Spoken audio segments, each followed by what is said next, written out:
ఎన్నికల్లో ఇచ్చిన ప్రతి హామీని అమలు చేస్తామన్నారు మంత్రి పొంగులేటి శ్రీనివాసరెడ్డి.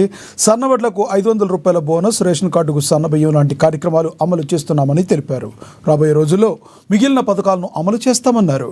ఖమ్మం జిల్లా పాలేరు నియోజకవర్గంలోని రాకాసి తాండా పతర్లపాడు గ్రామంలో ఇందిరమ్మ ఇళ్ల పట్టాలు పంపిణీ చేశారు. గత సర్కార్ 8 లక్షల కోట్లు అప్పు చేసిందన్నారు పొంగులేటి.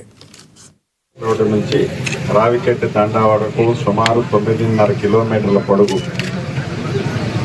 డబల్ లైన్ రోడ్డుని మన ప్రభుత్వంలో శాంక్షన్ చేసుకొని ఇప్పుడే శంకుస్థాపన చేసుకున్నాం. ఈ 2-3 రోజుల్లోనే రోడ్డు మొదలవుతుంది.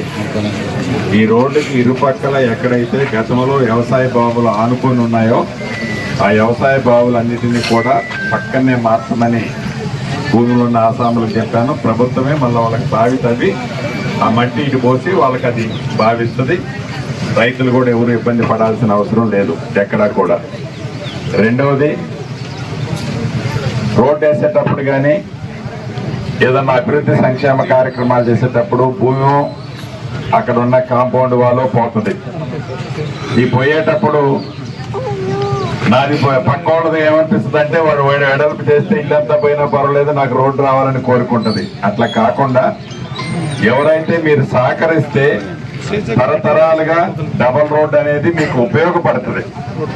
సీజన్ వస్తే వారానికో 10 రోజులకు ఒకసారి మీ ఊరికెళ్ళి వస్తాడు. రోజుకి 4 సార్లు మీరే నడిచే రోడ్డు ఇది.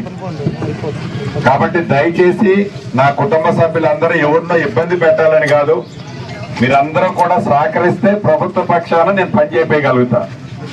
సహకరించాలని మీ అందరినీ చేతులు జోడించి మిమ్మల్ని అందరినీ అభ్యర్థిస్తాను. ఎందుకంటే ఒక మంచి పని చేసేటప్పుడు నిజంగా ఎవరికైనా పెద్ద ఎత్తున ఇబ్బంది జరిగితే ఏం చేయాలన్నది నాతో కూర్చొని మాట్లాడితే నేను దాన్ని పరిష్కారం చెప్తా. అదే రకంగా గ్రామ ప్రజలు ఈ రోడ్డుకి ఇరుపక్కల కాంపౌండ్ వాళ్ళ బాత్రూమ్ల ఏమన్నాయో నాకు తెలియదు, వాళ్ళందరూ కూడా ఈ రోడ్డు వైడనింగ్ లో సహకరించాలని కోరుకుంటున్నా. గౌరవ ముఖ్యమంత్రి రేవంత్ రెడ్డి గారి నాయకత్వంలోని మన ప్రభుత్వం అభివృద్ధి సంక్షేమం యువత, మహిళలు